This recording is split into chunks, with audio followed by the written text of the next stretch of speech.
The broadcast is now starting. All attendees are in listen-only mode. Hi, my name is Beverly Volnick, National Sales Manager at NMP, and I would like to welcome you to National Mortgage Professional Magazine's webinar titled Introduction to the Fannie Mae HomeStyle Renovation Mortgage, sponsored and presented by AFR Wholesale.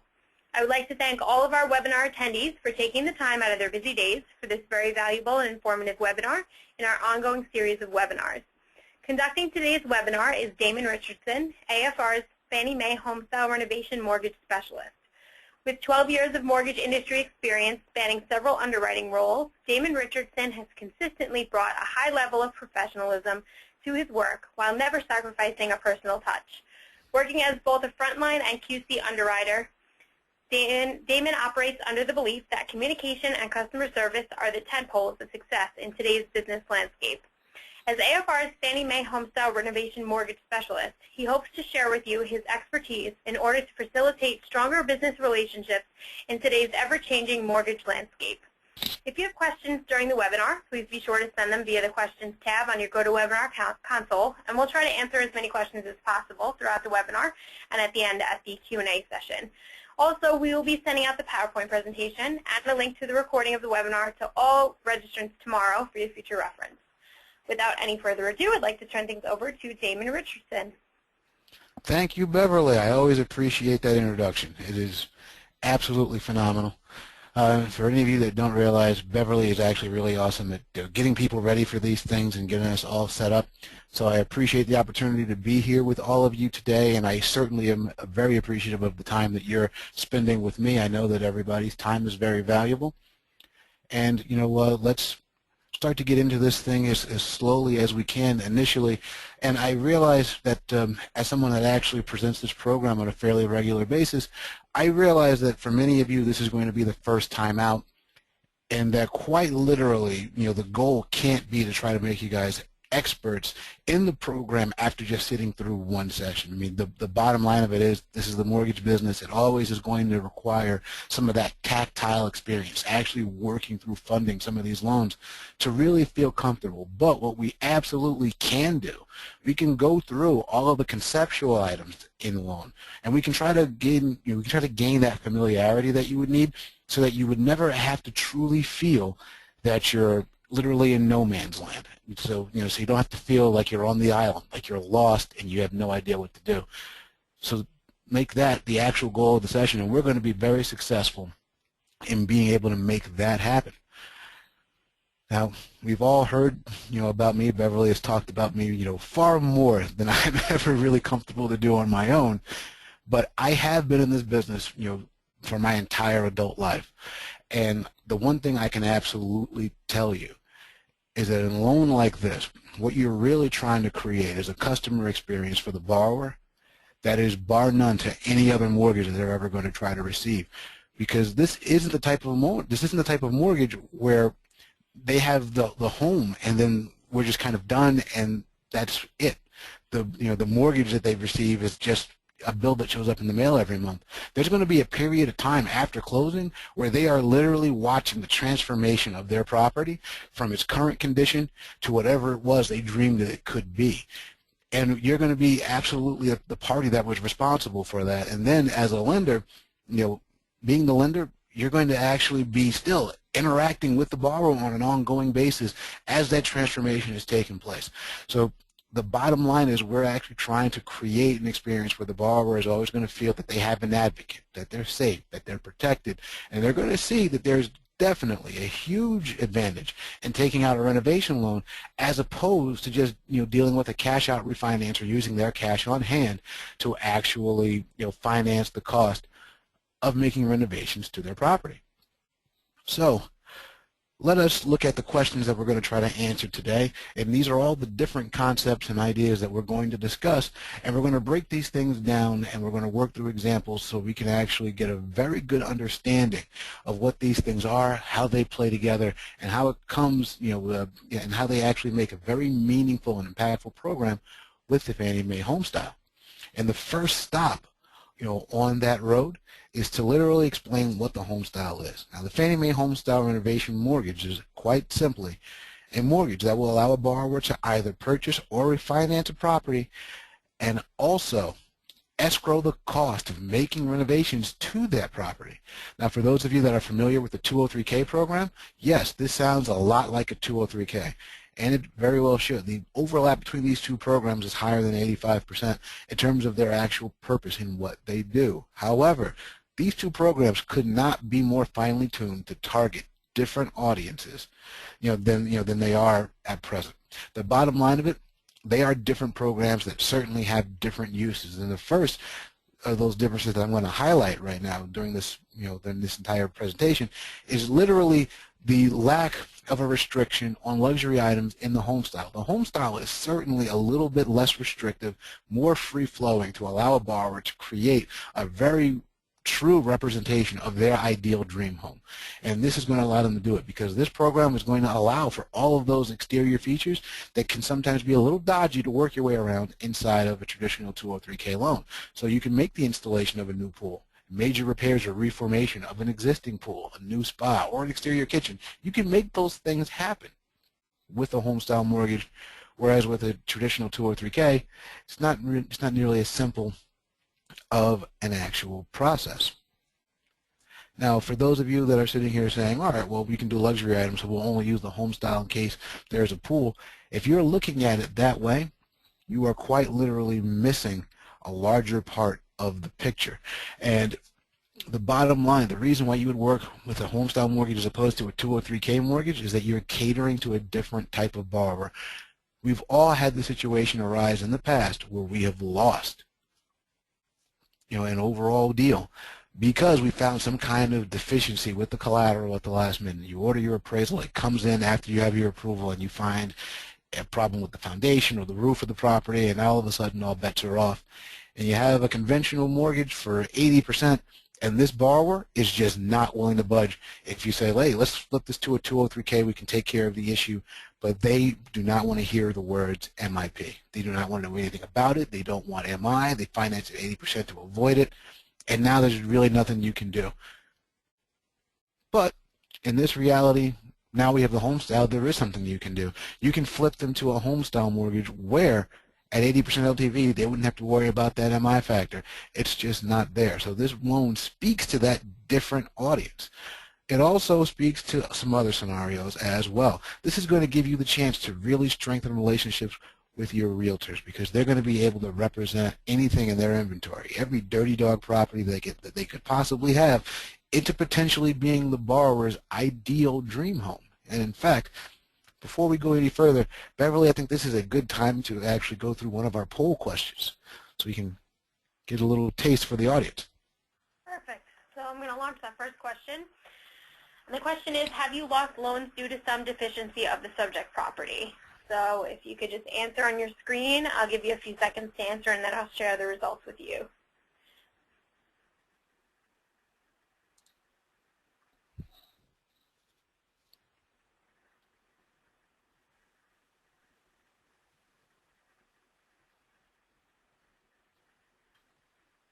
Okay, going to give you just a few more seconds to vote, and then I'm going to close it up.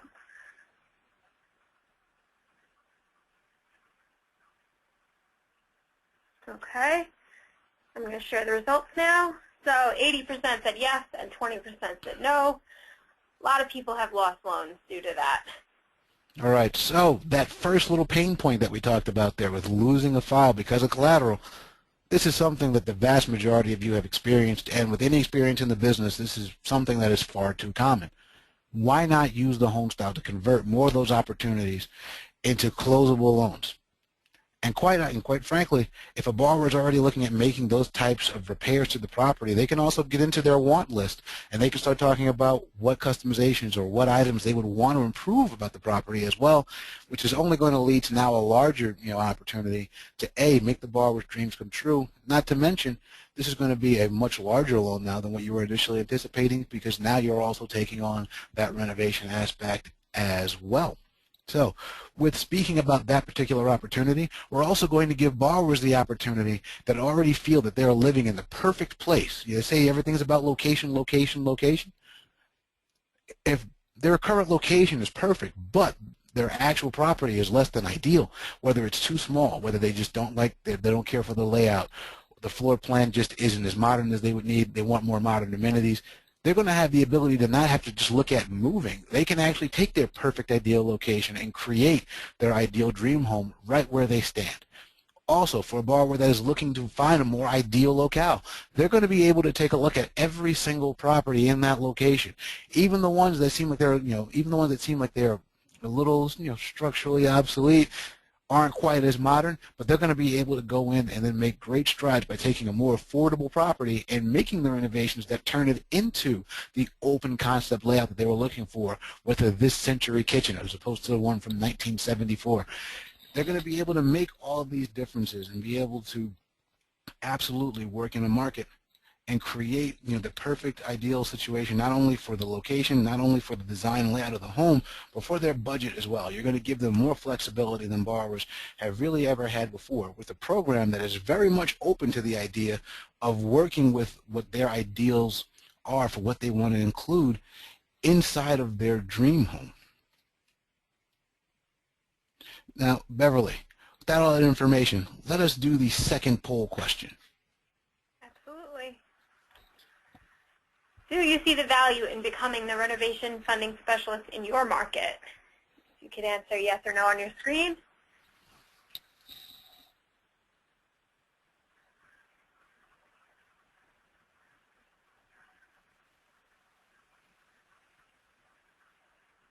Okay. So I'm going to close this up because most people have voted already. And overwhelmingly 98% said yes, and 2% said no. Well, for that 2% that said no, maybe no one wants to move or improve their homes where you are, and I certainly understand that. But for the rest of us, I think that we absolutely see that there is a prime market for this type of work. I mean, there is an entire television network. I don't know if any of you have heard of it, but I believe it's called HGTV. And they show a lot of shows that center around the absolute idea of making custom renovations to properties. In fact, last year they were able to boast viewership over 30 million people watching 6 different shows in the month of December in 2013 that were all about renovations. There are people at home playing armchair quarterback, thinking about what they would love to do to their home or what they would love to do to the next home that they're going to occupy if only they had the chance. There's 30 million of them out there. This loan is going to give more of them than ever the opportunity to not only make the renovations to a house to make it livable, but to actually turn those homes into their custom-built dream homes that they truly desire. Now that we've talked about the possibilities, let's actually get into some of the specifics of how things work with the program in and of itself. And the best place to start really is with LTVs, because I have a sinking suspicion that that's really what everybody wants to know. So to begin, this program, as it works, more than likely, if you can get your loans to work through DU, you're going to have a lot of success with making them work. You're going to be able to follow your DU findings, to exactness. Depending upon what lender you choose, you may even have the opportunity to work with manual turndowns, but that's going to be on a lender by lender basis. Overall, as long as the lender is not going with an overlay on the LTVs, let's talk about the LTVs as they're designed by Fannie Mae right now. For a single unit, owner-occupied property, purchase or refinance, we can do a maximum LTV of up to 95%. This drops down to 85% when we're looking at a multi-unit owner-occupied property. It goes to 90% when we're talking about looking at a second home. Now, bringing up second homes is another important factor in talking about the difference between this program and the 203K program. We can absolutely do financing for second homes and investment properties, and we're going to talk about that more in just a second. But we can do 90% on a one-unit second home, and to talk about our investment properties, we can do 85% on a one-unit investment property if it's a purchase, and we can do 75% on a one-unit investment property if it's a refinance. Now, we see here, every time we mention refinance on this sheet, we see limited cash-out refinance. What that means in this particular case, however, there is no incidental cash back to borrower on a HomeStyle loan, because cash back to the borrower is not permitted at all per Fannie Mae on any HomeStyle loan.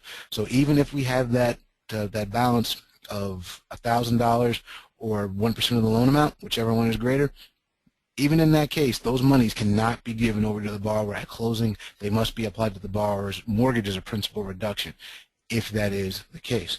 Currently, right now, also, Fannie Mae has restricted amortization on the HomeStyle to 15 or 30-year. And, again, we spoke about your DU findings. You need to get an approve eligible unless you're seeking to do a manual turndown.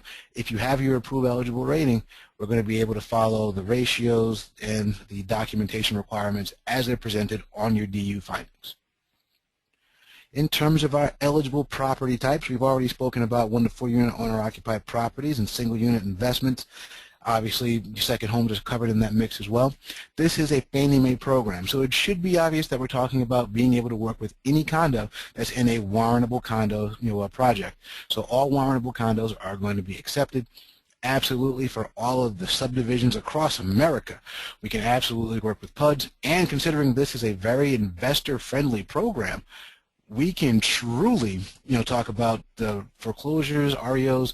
These are going to be the darlings in the investor market, because they're going to actually be able to not only acquire the property, but acquire and renovate a property, putting down 15% overall, which is going to represent a huge difference in their liquidity. They're going to be able to work with more homes than they would have had to before.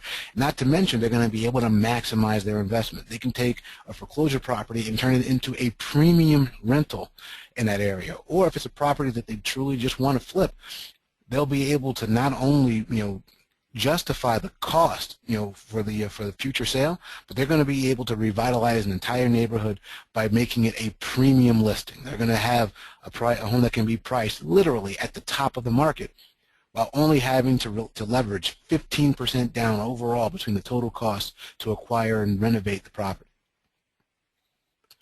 Now, let us actually talk about the list of things that we can actually do inside of a home with the HomeStyle.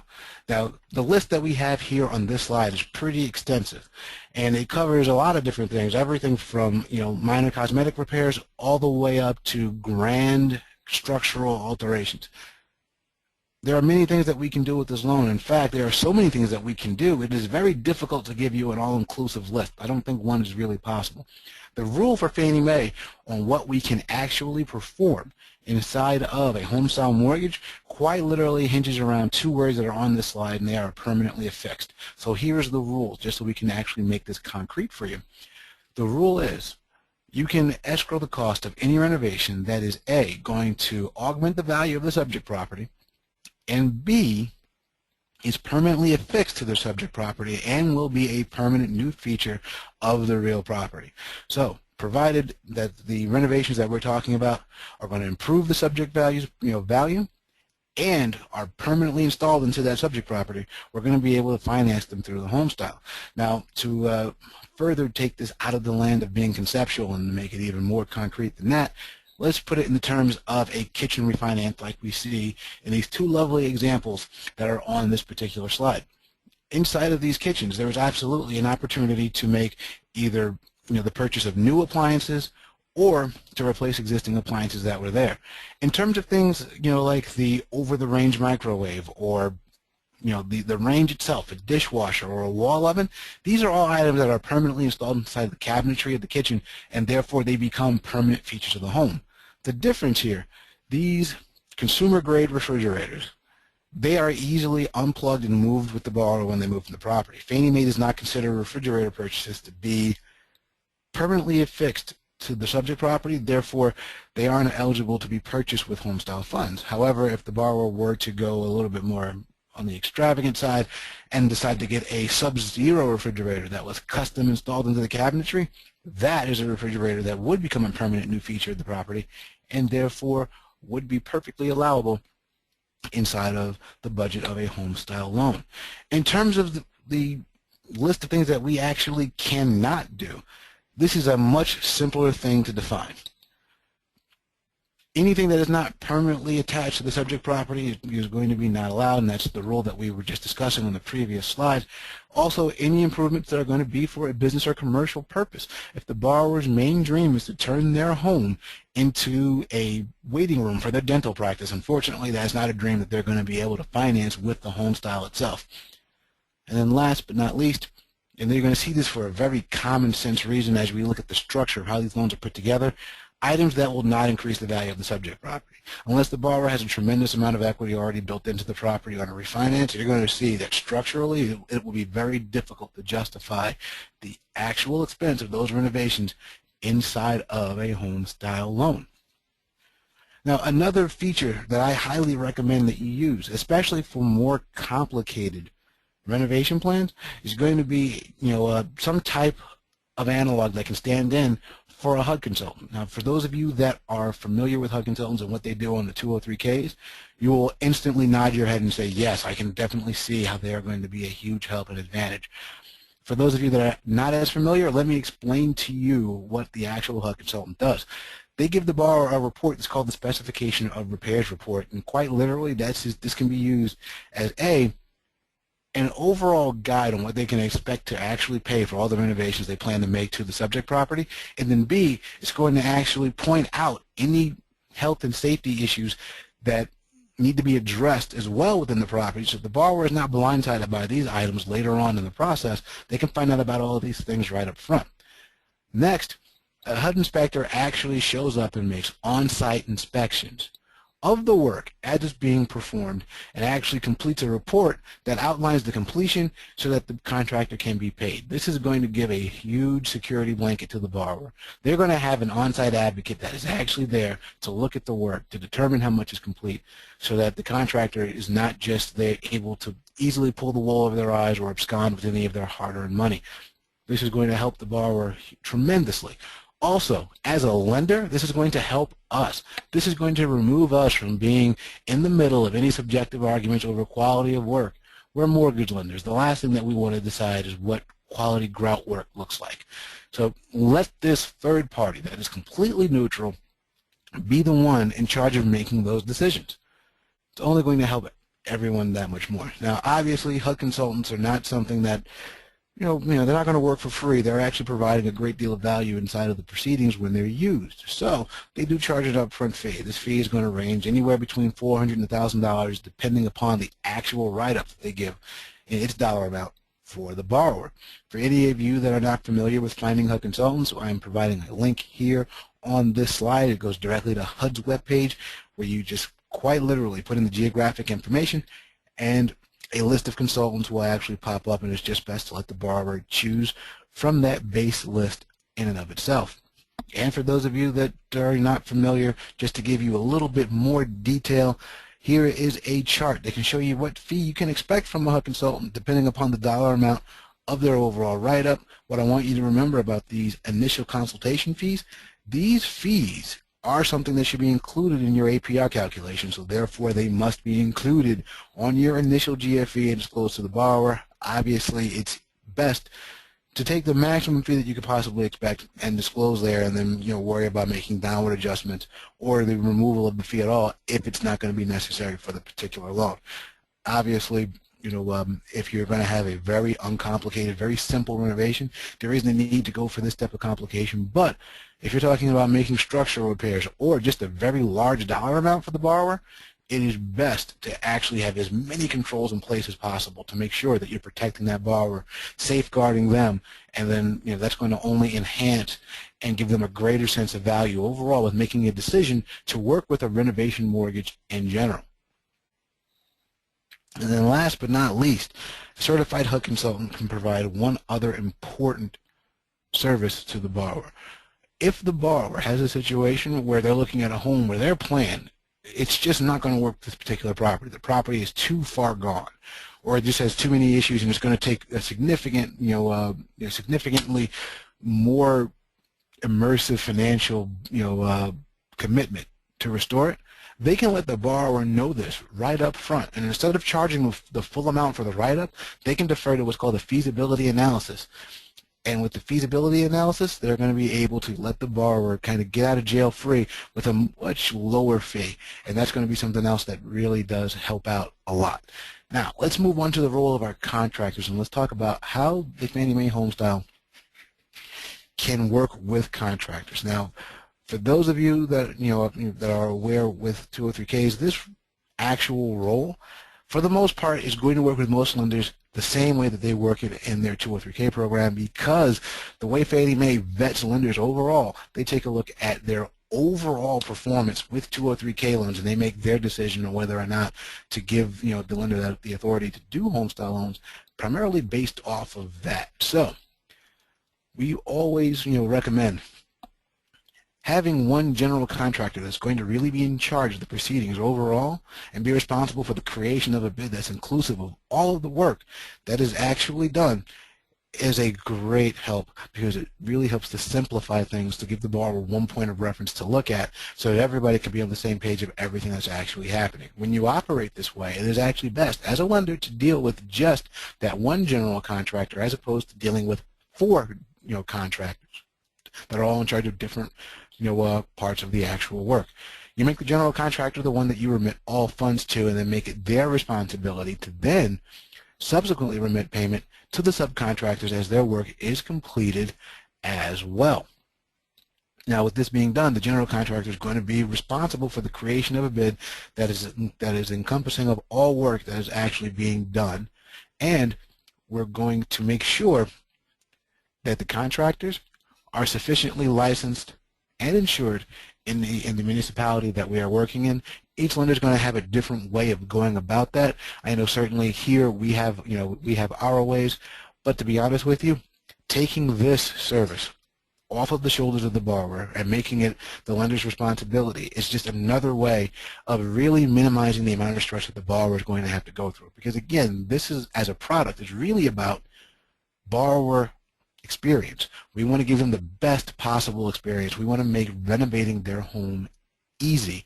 So let us take these responsibilities off of their shoulders whenever possible. So now let us talk about a bid, what items it should actually have to make sure that we're set up for success to get the borrower through this. Because again, starting with the most complete information possible is only going to augment that borrower's experience. And everything that we're doing here is all about increasing the borrower's overall level of comfort as they move through this process. So the first thing I would recommend, make sure that all of your bids come on official letterhead. You want to be able to actually identify the contracting company as a legal business entity first and foremost. So make sure that your letterhead actually includes the most pertinent identifying information, and this must include the business's actual name, its address, and its phone number. Considering that we are literally days away from it being 2015, at this point in time, you should also have a name for a contact person there that is responsible for the creation of the bid, a URL so we can identify their web presence, and an email address to only make communication with this, with this business, simpler while we're in the process of actually doing the renovation work. In terms of the actual identifying information about the job itself, each bid should be dated so that this way we can always be understanding of exactly when the most recent bid was created, what work was on it, and what the agreement is currently centered around. So each bid needs to be dated because there's a high likelihood that the bid will at least change once or twice between its initial creation and the closing of the actual loan itself. The project address on the bid has to be equal to the subject property address on our mortgage. The client's names should be the same exact client's names on the mortgage application for the mortgage itself. The project start and completion dates, they need to be on there because as a lender you need to be sure that they can actually finish the work within the time frame that's allowed by Fannie Mae before you have a major issue for not being able to deliver the finished property. These loans all have a pretty significant recourse flag. You want to make sure that the actual contractor that you're working with is not going to put you on the wrong side of that flag, come the expiration of Fannie Mae's time frame. In the body of the bid itself, what we need to actually have happen on each individual line item, there needs to be a full breakdown of the materials required and the labor required to install said materials. There should also be a cost breakdown between that material and labor cost, and then each line item needs to have an actual subtotal. This needs to go down all the way to the bottom of the bid where there is an actual completed subtotal for all of the line items. And last but not least, certainly, the bid needs to be signed and executed by both the contractor and all of the borrowers on the actual mortgage. So we need to make sure that everyone is in agreement of all the information on the bid, the work, the materials, and everything. This is going to drastically reduce the amount of friction or the, and really alleviate us from a giant source of misconception once we're actually working. By the time we get to the, by the time we get to the point where the work is being done, there should be zero question over what materials and what actions are being performed to install said materials inside of the borrower's home, and this is going to alleviate a lot of stress from the borrower. Now that we've talked about our contractor and the actual bid from the contractor, let's talk about the importance of the appraisal. The appraisal is of vital importance on a HomeStyle loan. This is because when a HomeStyle refinance, quite literally, the only value that we consider on a HomeStyle loan is the after improvement value on the appraisal. So, with that being said, I don't want you to think that we're going to use an FHA 203K appraisal. We will use a conventional appraisal. Absolutely, but it's going to be completed subject to the improvements listed on the bid. So you need to have the bid or the consultant's SOR to hand over to the contractor, to hand over to the appraiser, so that they may actually consider all of the new products, all of the new features of the property as they are actually coming to a value determination. Now, as I said, on a refinance, this is the only value we consider. The lending decision is actually made off of this valuation.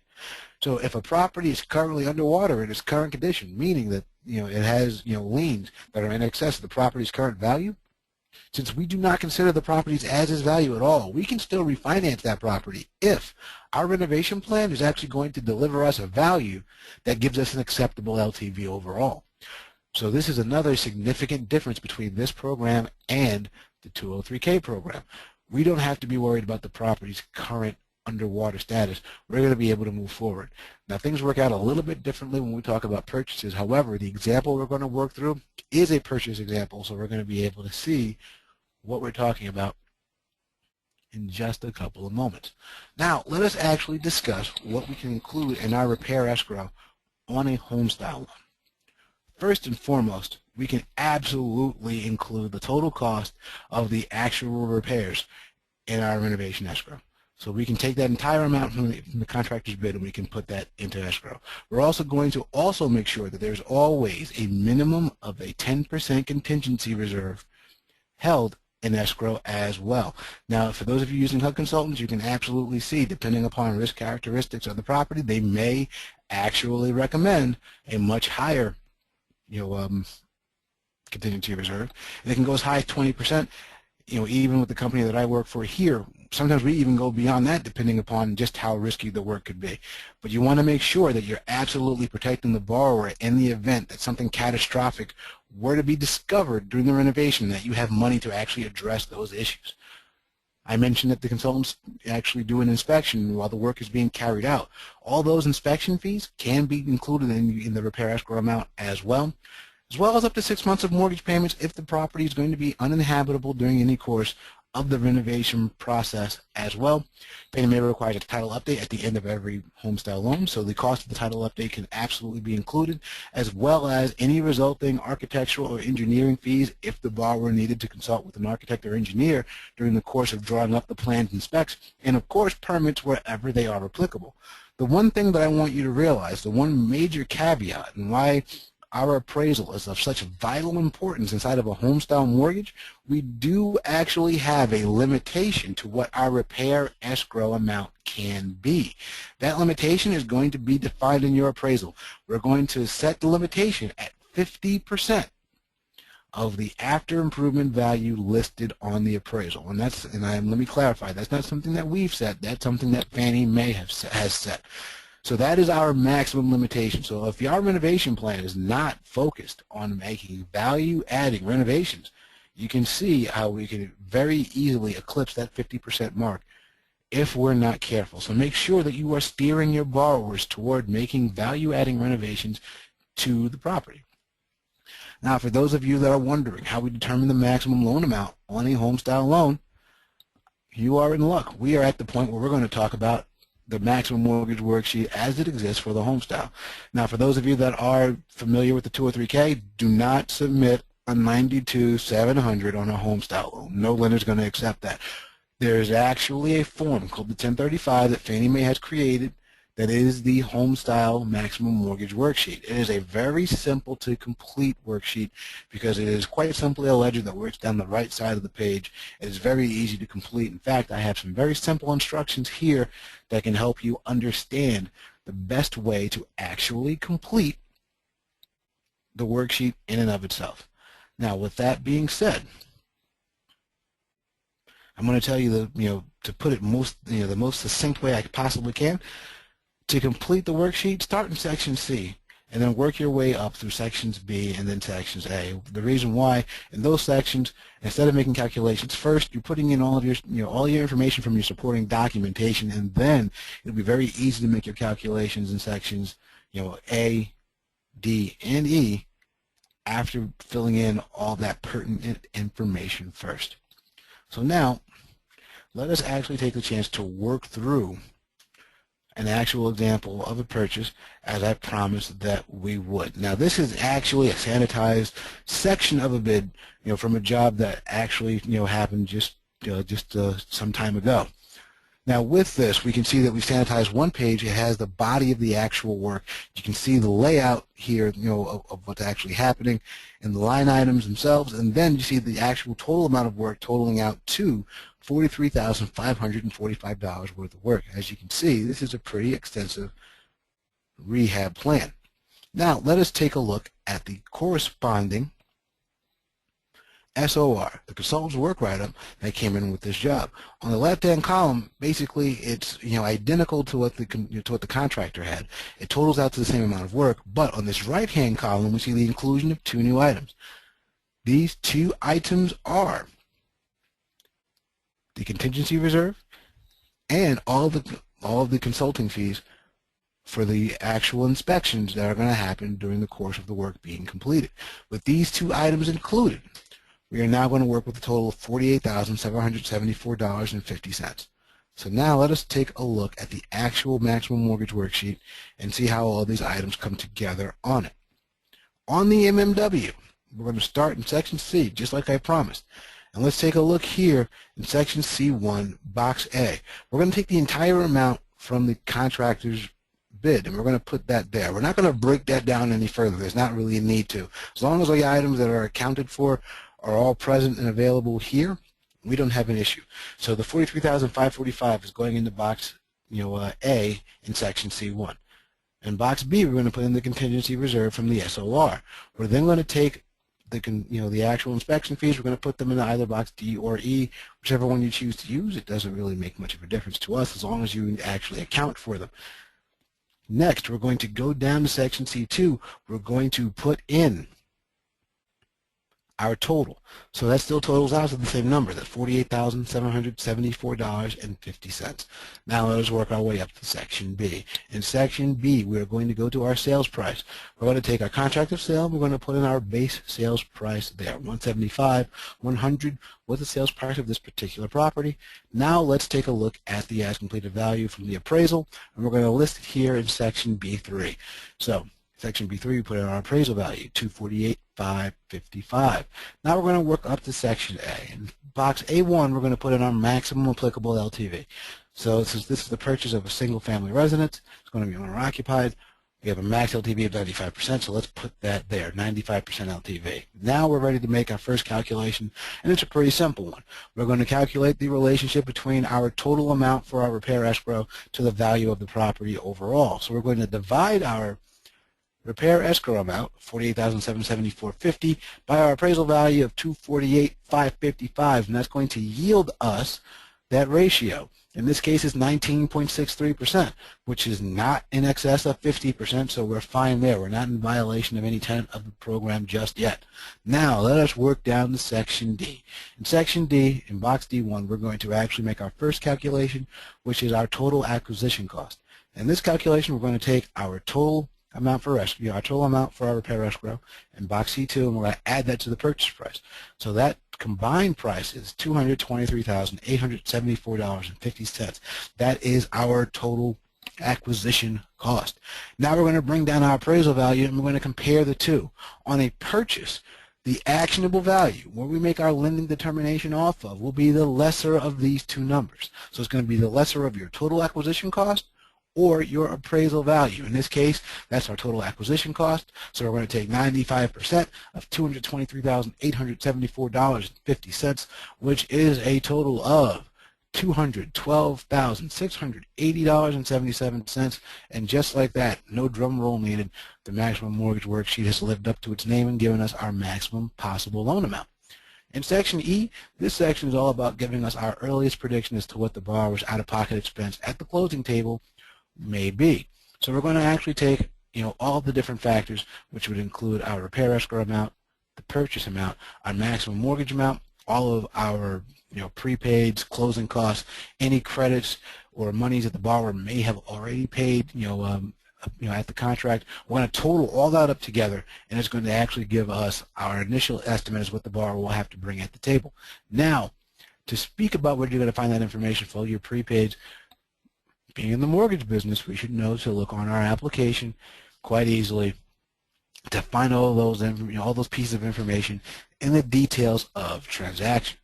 Now, to bring up the details of transaction, that actually helps us in another way here, because we have to run these loans through DU. And for any of you that are looking to find a selectable program option in the beginning of DU under programs for the HomeStyle, you're going to be disappointed because that is not there, unfortunately. In order to get DU to properly process a loan as a HomeStyle, you have to actually complete the details of transaction in DU properly. To do so, make sure that you only include your base purchase price in box A. Then you put your total amount in C2 from the worksheet in box B. You never put anything into box C. By putting anything into box C, you will automatically make DU believe that this is a construction loan, and they will find out that you do not have valid HomeStyle findings. You use box D in lieu of box A whenever you have a refinance transaction, and then boxes E through P are all used the same way they are used on every other Fannie Mae conventional fixed mortgage. In those cases, it winds up being no different. So let us discuss our potential pitfall. Really, the one thing that could happen that can really derail the entire process is having a renovation plan that is that's not going to appraise well, that's not going to move the needle on the property's valuation. Every house in America has exterior windows and peeling paint, or exterior windows and paint. A renovation plan that's totally focused on that type of deferred maintenance is not going to move the value on the needle. It's not going to move the needle on the value, I should say. And when that's the case, you're going to have a very difficult time justifying the cost of those renovations inside of the mortgage. The other side of that could be a borrower that is so intent on having certain luxury items included that they simply are focusing on luxury items that don't appraise well in that particular market. And in that case, again, you're going to find that since those renovations are not moving that needle, you're going to have a difficult time. My favorite anecdote to use here, a borrower could think that having a golden commode is the most luxurious thing possible. However, that golden commode, as beautiful as it may be, will not increase the value of the property at all, and therefore the cost of it more than likely is not going to be easy to support in a HomeStyle loan. Now, once an actual HomeStyle mortgage moves through the normal, the typical underwriting process, there is an after closing process that also must be, observed, and we have to continue to protect the borrower through that. Once the loan actually closes, we pay out all of the actual mortgage level fees and costs, and then we put the actual money for the renovation into escrow. The money that's put into escrow needs to be, actually watched and managed to make sure that we're not paying for work prior to it being completed by the contractor. Overall, Fannie Mae does not want to have a situation where contractors are able to walk off with a large portion of the borrower's money up front. So it is quite literally not recommended to give large amounts of money to contractors up front. I know in certain instances, if you want to work, simple renovations to be more like, a 203K where you give the the contractor 50% up front. With small loan amounts, that works just fine. But if you're talking about a $50,000 renovation, giving a contractor $25,000 up front for work that is not completed is in general not a great idea. So you want to make sure that you're actually checking to make sure that the work is done. One of the best ways to do that, using a HUD consultant, they're actually going to go out and show you how much work has been completed at the job site. They're going to take pictures and give you an overall completion report, and then you can actually make payment based on the line item completion noted by the consultant's actual report. By doing this, you're going to make sure that the contractor literally cannot abscond with the borrower's money without performing all of the actual work. Now, once we get to the point where this is actually the case, where the job is underway, the loan is closed, you certainly are going to expect that your contractor begins doing the work within 30 days of closing, but obviously not before the expiration of any recession periods that may be applicable. All right. You also want to make sure that you are keeping your contractor honest. Any change orders that come in, you have to make sure that there's an administrative party there in place to approve the use of change orders, to make sure that the borrower's contingency funds are actually being used in an acceptable manner, and that you're actually, on top of all of it. Each lender is going to have a different means for actually doing this, but it's important to make sure that if you are looking for a lending partner, that they have an acceptable means for doing this. Otherwise, your borrower could literally be in for a world of hurt, and none of us want that. We want this to be an actual product that enhances borrowers' experiences and lifts their expectations, but not hampers them. So that is the actual goal in doing this. Now, this is a great time before I, get into talking about who AFR is and what we do. Here's a great question that I want to ask you guys, and I think this is a great time to actually talk about the next question. So, Beverly, can we do the next poll question here? Absolutely. That question, which I'm going to put up on the screen right now, is, would your realtor relationship strengthen by helping them to transform homes in their existing inventory into dream homes? So if you could answer that on your screen right now. I think we're going to have another overwhelming one-way response. It's funny how these questions work that way. Okay, I'm going to close up voting in 5 seconds. Okay, so 97% said yes and 3% said no. Well, I am very happy to see that I'm in agreement with 97% of you. The 3% that disagrees, each market is different, I guess, and I can't say that I absolutely understand, your market well. The thing that I actually wanted to tell all of you about AFR, in particular, we do a great volume in renovation lending, and we absolutely, particularly, have come to a certain understanding of what the borrower needs. Even if you're not working with us, you want to make sure that the lender that you choose puts that borrower experience first, that they actually have the systems in place to protect the borrower and to guide them through this entire process. So what we don't want to do is replace the hassle of dealing with the renovation with the hassle of dealing with the renovation loan. We don't want to do that. We want to make sure that the renovation loan is alleviating as many of those pressure points and pain points that the borrower could experience with going through the renovation as humanly possible. So funding responsibly, administering responsibly, and making sure that the borrower is absolutely getting through and getting to that point where they have their custom-built dream home, that they've always wished that they could have, that they've gotten off of the, Monday morning quarterbacking world of wishing they could renovate. Once they actually step foot and become the quarterback of their own renovation team, we want to make sure that we are, literally 11 people on that field all working together to make that dream happen in the most efficient and concise manner possible. And Beverly, we have one more poll question, so let's just do it. All right, let's get this up, and then we'll go to our Q&A session. So our last question is, would the ability to transform an existing borrower's home into a new custom-built configuration increase your value?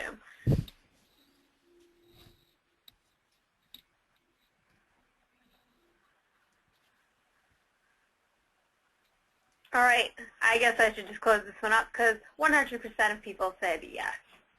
Look at that. That 2 and 3%, we finally Yes. brought them in. We agree. We're all in agreement. Lord knows if there are underwriters amongst you, this is probably the first time that's ever happened. Now, I'm glad that everybody could agree on that particular point because, yes, this is a particular opportunity. Like I said, there are 30 million people out there that have their own interior decorating design whims that they desperately want to play out in the real world. We've always had the 203K program. It's always been there for us, but it only really spoke to a certain segment of that 30 million. We have now increased our opportunity to penetrate that, that core demographic, that 30 million people, to convert as many of them from observers on the sidelines into actual participants as humanly possible. And we all know that the opportunity to convert more people, to give them a reason to procure financing aside from just the interest rate that goes on their note, is the best interest of this business overall. This is a great opportunity for all of us to really step into a very large niche where we can actually say that we are facilitating making dreams happen. We are using a financial tool to make a real change in someone's property and with their overall experience with their home. And that experience overall, you're going to see, can be irreplaceable and invaluable in your business. So with that said, Beverly, do we have any questions out there? We have many questions, and they're still coming in. So we're going to try to get to as many as we can. I know we're definitely not going to be able to get to all of them because we have a lot. Going to get started, though, with the first question. What is the biggest difference between the HomeStyle renovation loan and the FHA 203K? That is a great question, and it's honestly one that I have a lot of experience with answering because it's a very common question. And the difference really in terms of debate is going to come down to, for certain borrowers where either loan is applicable, it's going to be the difference between MI versus MIP.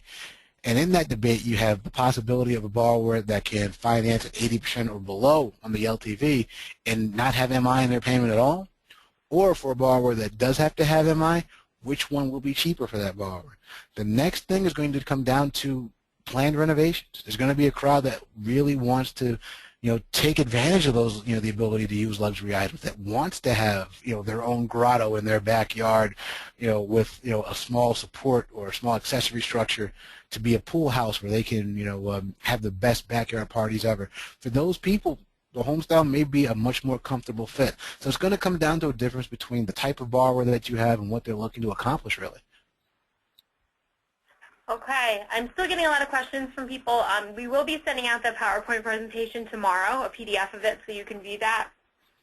And we'll also be sending out a recording of this webinar, so if you want to watch it again or if you want to show it to some of your colleagues, you can do that as well. The next question, and also, as I said before, we're definitely not going to get to all these questions. We'll definitely have someone from AFR contact you to answer your questions. So even if we don't get to it, someone will be able to answer it in the next few days.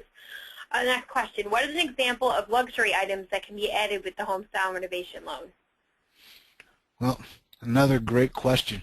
And we're going to talk about now, quite literally, being able to really go nuts with these loans, because we're going to give borrowers a great opportunity to get into the nuts and bolts of what they really want with their home. So we can actually add or replace existing swimming pools. We can add in a brand new spa or sauna, a complete exterior kitchen, and an accessory structure.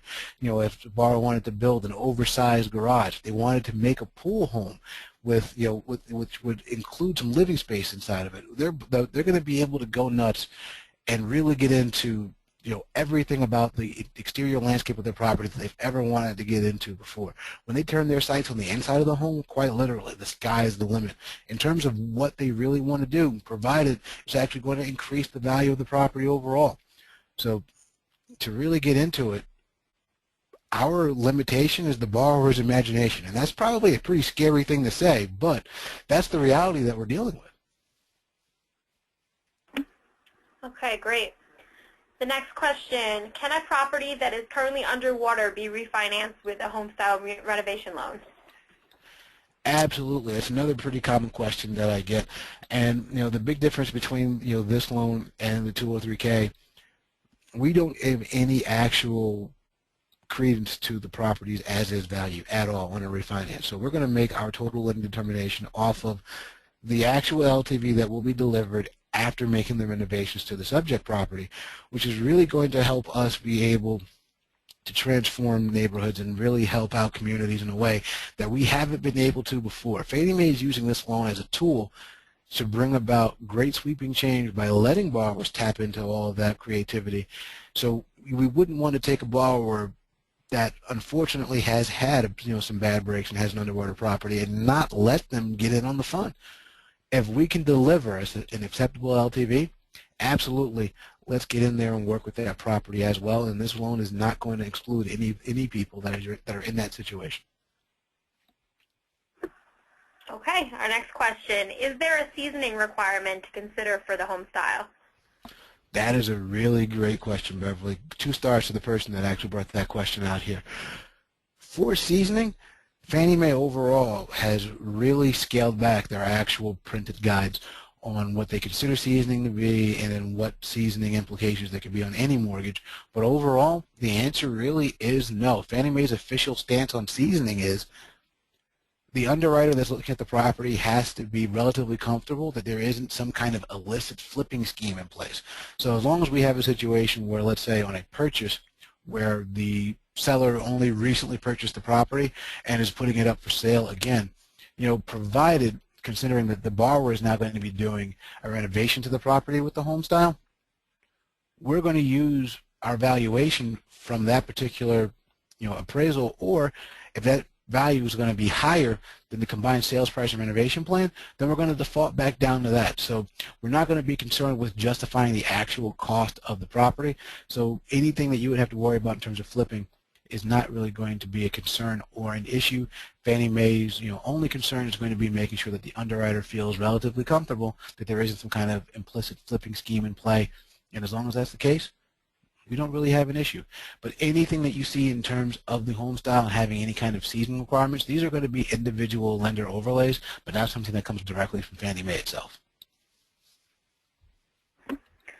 Okay, I think we have time for one more question. So the question is, can a HomeStyle mortgage be used to resume a previous renovation started by borrowers that could not be completed? This is, Beverly, probably one of the most common situations that we run across, and absolutely, yes, we can. There are many borrowers that either start doing renovations themselves, and then they find out that they've just taken on far too big of an undertaking to complete it, or they have situations where contractors have given them a bid for one amount of money, and then they find out that they can't complete it for that, and then it's going to take another financial investment that the borrower simply put does not have. And in these cases, absolutely, as long as the loan meets all of the guidelines, we can absolutely finish those renovations. Now, the case would be you have to make sure that you're not going to wind up with a lien being put on the property from a prior contractor. So as long as we can actually make sure that we're going to deliver a property with clean title to Fannie Mae, we're not going to have an issue there, and absolutely we can resume a stalled project for a borrower. Okay, well that is going to conclude our Q&A session and our webinar for today. We have so many more questions. Damon, you're going to be amazed when I send you over these questions, how many we have. But oh, wow. Yes, but I thank you all very much for staying the whole time and giving us your input and asking questions. I'll definitely make sure someone from AFR gets back to you. Thank you, Damon. That was a great presentation, a lot of great information. And thank you, AFR, for sponsoring and presenting for us. I also want to thank everyone who has been participating in our webinars for the whole year. This is our last webinar of 2014, so just wanted to thank you all for that. I hope everyone has a great holiday, a very happy, healthy, and safe new year, and we will see you all in 2015 on our next webinar. Have a great rest of the day. Thank you, everyone.